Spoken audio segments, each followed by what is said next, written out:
আসসালামু আলাইকুম। আবার আপনাদেরকে সেই বাছুরটাকেই দেখাচ্ছি। কি লাল টুকটুকে একটা, আমার কাছে বেশ ভালোই লাগে। সুন্দর একটা বাছুর। তো খুব কম আর কি এই ধরনের বাছুর খুব কমই হয়।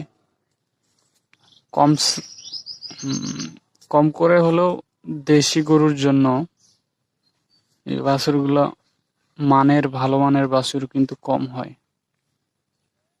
তো বেশিরভাগ বাংলাদেশে কিন্তু দেশি গরুকে আপনার শাহিওয়াল দিয়ে প্রজনন করানোটা বেশি ভালো। কারণটা হচ্ছে যে যখনই আপনি একটা দেশি গরুকে যখন বিদেশি অন্য জাত দিবেন, ফ্রিজিয়ান, জার্সি অথবা ফ্লেগবি বা যে কোনো অন্য কোনো জাত, তখন কিন্তু ওই গরুটা যদি দুর্বল থাকে বা 200 কেজির নিচে হয়, তাহলে কিন্তু গাভীটি মারা যাওয়া বা গাভীর ক্ষতি হওয়ার সম্ভাবনা কিন্তু অনেকাংশেই বেশি থাকে।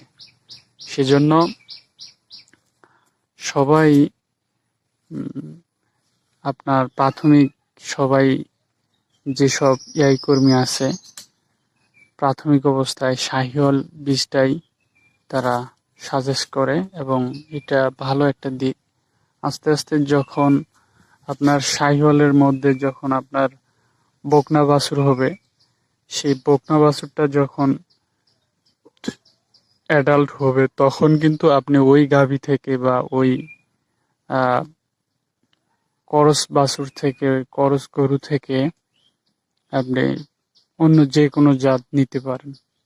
তো তখন ওই গরুটারও কিন্তু পর্যাপ্ত দুধ থাকবে এবং যে সিমেন্টটা দিবে ওই সিমেন্টের বাছুর আপনার পর্যাপ্ত পরিমাণে দুধ পাবে।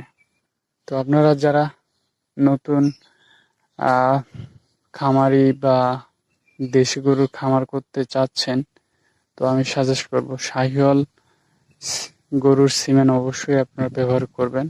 ভালো কোম্পানির ভালো মানের বীজ অবশ্যই আহ, ব্যবহার করার চেষ্টা করবেন এবং ইআই কর্মী ভালো ইআই কর্মীর দ্বারা আপনারা ইনসেমিনেশন করানোর চেষ্টা করবেন। তাহলে সবচেয়ে ভালো রেজাল্টটা আপনারা পাবেন। তো বেশি কিছু বলার আমি প্রয়োজন মনে করি না। তথ্য প্রযুক্তির যুগে সবাই সবকিছু কম বেশি জানেন। যে যেই আপনার কাজে সম্পৃক্ত, সে সেই কাজ সম্পর্কে মোটামুটি একটা ধারণা আহ, রাখে। তো তারপরও আমি এটা বললাম, একেবারে নতুন যারা এই ভিডিওটি আমার দেখবে তাদের আশা করি উপকারে আসবে। তো আমিও চাইছিলাম যে এই গরুগুলোকে আমি প্রথমেই ফ্রিজিয়ান জাতের সিমেন্ট দ্বারা ইনসিমিনেশন করানোর এটা আমার চিন্তা ভাবনা ছিল। পরে ভাবলাম যে না, শাহিওয়াল দিয়ে করলে বেশি ভালো হবে। কারণ এদের দুধ, দেশি গরুর দুধ বেশি একটা হয় না। আপনার 3 পোয়া থেকে মানে অর্থাৎ 700 সাড়ে 700 থেকে 1 কেজি, সর্বোচ্চ 100 কেজি, 1 কেজি 250 গ্রাম পর্যন্ত, 250 মিলি পর্যন্ত দুধ এরা দিয়ে থাকে। এর বেশি কিন্তু দেয় না। তো আপনারা অবশ্যই এই ধরনের গরু আপনারা ভালো কোম্পানির ব্যবহার করবেন। এসিআই আছে, ব্রাক আছে, লাল তীরের কোয়ালিটিও ভালো সিমেন্টের। আপনারা এইসব ভালো ভালো কোম্পানির ইজাব আছে, বীজ ব্যবহার করার চেষ্টা করবেন। তো সবাই ভালো থাকবেন, সুস্থ থাকবেন। খোদা হাফেজ।